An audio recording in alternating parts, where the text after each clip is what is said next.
Hi friends, welcome to my YouTube channel SR Academy Hindi.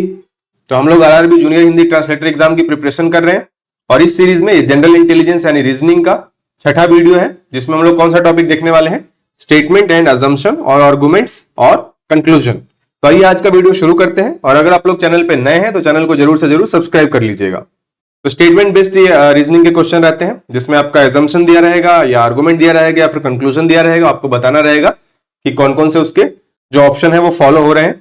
तो सबसे पहले स्टेटमेंट एंड अजम्पशंस का देख लेते हैं। और statement expresses a course of action और ओपिनियन, तो कोई एक कोर्स ऑफ एक्शन या ओपिनियन दिया रहेगा। An assumption is something the writer implicitly takes for granted. It must be necessary or at least reasonably presupposed for the statement to make sense. इसमें एक आपका स्टेटमेंट दिया रहेगा और उसके बेस्ड पे दो एजम्पशन दिया रहेगा। आपको क्या फाइंड आउट करना है कि दोनों एजम्पशंस में से दोनों सही है, एक सही है, एक गलत है, दोनों गलत है। इस तरह का आपका ऑप्शन में रहेंगे। ठीक है, तो आपको स्टेटमेंट पढ़ना है अच्छे से और उसके बेसिस पे जो अजम्पशन दिया हुआ है वो करेक्ट है या नहीं वो आपको आइडेंटिफाई करना है। हम लोग एग्जांपल से समझेंगे। तो सबसे पहले आइडेंटिफाई द एक्शन और claim in the statement. Next है, डज दिस एक्शन और claim make sense if that assumption were false? If no, the assumption is implicit. If yes, the assumption is not implicit.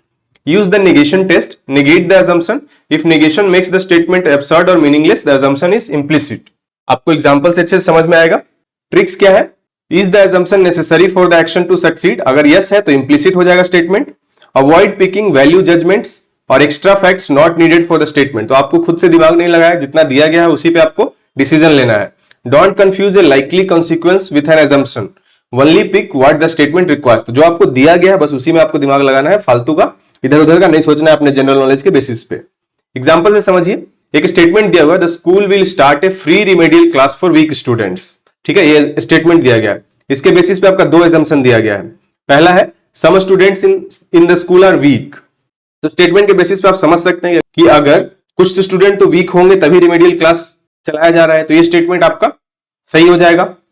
Giving remedial classes will definitely eliminate all weakness.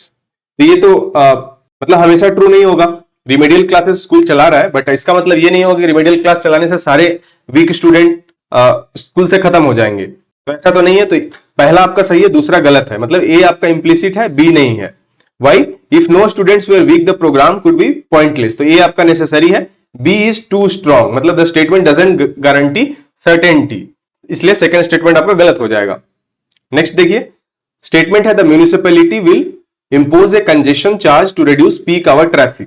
ठीक है, ये statement दिया गया है। assumption में क्या दिया गया है, a charge will influence people's travel choice। Next है, the city cannot expand roads quickly।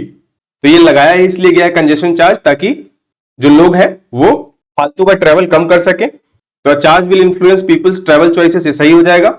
The city can not expand roads quickly, तो ये तो रिलेटेड ही नहीं लग रहा है। तो ये तो आपका स्टेटमेंट गलत हो जाएगा स्टेटमेंट के बेसिस पे। तो सिर्फ आपका पहला इंप्लिसिट है यानी नेसेसरी है, दूसरा इंप्लाई नहीं करता स्टेटमेंट से। तीसरा स्टेटमेंट है, install CCTV cameras at the bus stand to reduce theft. इसके बेसिस पे एजम्पशन दिया गया है। Which assumptions are implicit? Theft happens at the bus stand. CCTV cameras will deter thieves. तो पहला theft happens at the bus stand। तो statement से आपको तो समझ में आ रहा है कि reduce theft है, मतलब theft हो रहा है। ठीक है, CCTV cameras will deter thieves, तो इसलिए लगाया जा रहा है ताकि चोरी कम हो सके। तो यहाँ पे दोनों स्टेटमेंट आपका सही है, तो बोथ आर implicit। अब दूसरे क्वेश्चन है स्टेटमेंट एंड आर्गुमेंट बेस्ड, मतलब स्टेटमेंट के साथ आपको आर्ग्यूमेंट दिया रहेगा। You must judge each argument as strong or weak, मतलब आर्गुमेंट सही है या गलत है या फिर स्ट्रॉन्ग है या वीक है, उसके बेसिस पे आपको सिलेक्शन करना रहेगा। How to decide? Check relevance. Does the argument directly address the problem of statement? Check practicality. Is it realistic and implementable? If the argument only expresses an opinion, emotion or an extreme or unworkable step, treat it as weak. तो सिर्फ opinion, emotion या फिर extreme या unworkable कोई step suggest कर रहा है तो उसको हम लोग वीक मानेंगे। ठीक है, एग्जांपल से हम लोग समझेंगे। ट्रिक या शॉर्टकट क्या है? प्रैक्टिकल सॉल्यूशन है तो लाइकली स्ट्रॉन्ग है वो स्टेटमेंट। मोरलाइजिंग और एक्सट्रीम, बैन और क्लियर इम्पॉसिबिलिटीज वाले स्टेटमेंट वीक हो जाएंगे। If argument is a suggested step and is directly linked, तो ये यूजुअली स्ट्रॉन्ग माना जाता है। जैसे एक स्टेटमेंट दिया गया है, unemployment among graduates has increased. अब इसके बेसिस पे आर्ग्यूमेंट क्या दिया गया है, make graduation standards tougher so fewer people graduate. दूसरा है introduce industry internships and vocational training. तो यहाँ पे अनएम्प्लॉयमेंट की बात की गई है and unemployment among graduates has increased. देखिए make graduation standards tougher so we fewer people graduate, तो ये तो कोई सोल्यूशन नहीं है, तो ये तो आपका गलत हो जाएगा। नेक्स्ट है introduce industry internship and vocational training. तो यस, अगर इसको आप इंट्रोड्यूस करेंगे तो जो अनएम्प्लॉयमेंट है वो कम होगा ग्रेजुएट्स में, क्योंकि उनको प्रैक्टिकल लर्निंग्स मिलेगा इंटर्नशिप और वोकेशनल ट्रेनिंग के थ्रू। तो पहला तो आपका वीक स्टेटमेंट हो जाएगा, दूसरा स्ट्रांग हो जाएगा। तो दूसरा सही होगा, पहला गलत होगा। नेक्स्ट है स्टेटमेंट क्या दिया हुआ है, crime near the market has reason, मतलब मार्केट के पास क्राइम इंक्रीज हो गया है। इसके आर्गुमेंट क्या दिए गए हैं, install CCTV and increase patrolling. दूसरा है shut the market down permanently. तो देखिए पहला तो आपको स्ट्रांग है कि सीसीटीवी लगाएंगे, पेट्रोलिंग बढ़ाएंगे तो जो क्राइम है वो कम होगा। और दूसरा है shut the market down permanently, तो ये तो कोई सॉल्यूशन ही नहीं है, बिल्कुल एब्सर्ड स्टेटमेंट है। तो पहला आपका सही हो जाएगा, दूसरा गलत, मतलब सही गलत नहीं बोलते हैं, स्ट्रांग या वीक बोलते हैं, एक्सट्रीम और इम्प्रैक्टिकल सेकंड है। तीसरे क्वेश्चन में स्टेटमेंट दिया गया है tin phone addiction is rising, मतलब टीनेजर्स में फोन का एडिक्शन बढ़ रहा है। आर्ग्यूमेंट्स क्या दिया गया, बैन फोन्स फॉर टीनेजर्स, तो ये तो बिल्कुल गलत हो जाएगा। Council parents and run awareness plus set phone usage limits, तो दूसरा सजेशन दिया गया है, तो जो कि स्ट्रांग है, मतलब ऐसा किया जा सकता है। तो इसलिए पहला आपका एक्सट्रीम स्टेटमेंट है जो कि आपका गलत हो जाएगा, सेकंड आपका स्ट्रांग है। तीसरे टाइप का आएगा statement and conclusion based. Given one और more statements you are given conclusion, usually 1 और 2 कंक्लूजन दिए रहेंगे। You must decide which conclusion necessarily follow from the statement, तो जो कंक्लूजन है वो स्टेटमेंट के बेसिस पे फॉलो हो रहा है या नहीं वो आपको फाइंड आउट करना है। Must be true for all situations that satisfy the statements, ठीक है।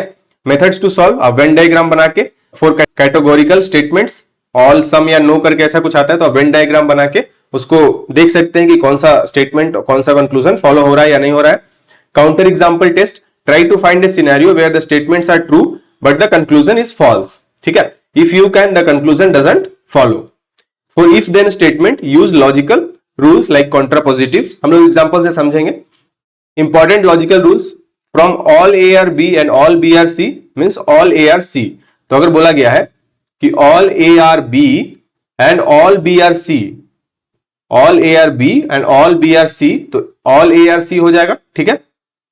From all A are B you can not infer some B are A, तो अगर बोला गया है कि ऑल ए आर बी, ये ए है ये बी है, तो ऑल ए आर बी, तो बी मतलब ए बी के अंदर है, तो इससे ये नहीं बोल सकते कि सम बी आर ए।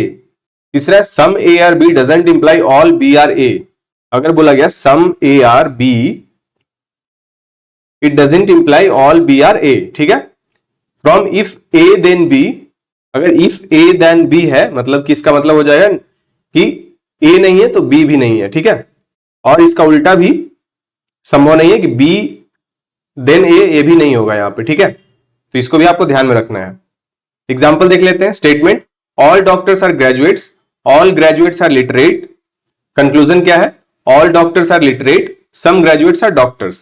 तो यहां पे देखेंगे ऑल डॉक्टर्स आर ग्रेजुएट्स, मतलब ये डॉक्टर्स है और ये ग्रेजुएट है, तो ऑल डॉक्टर्स आर ग्रेजुएट्स, ठीक है।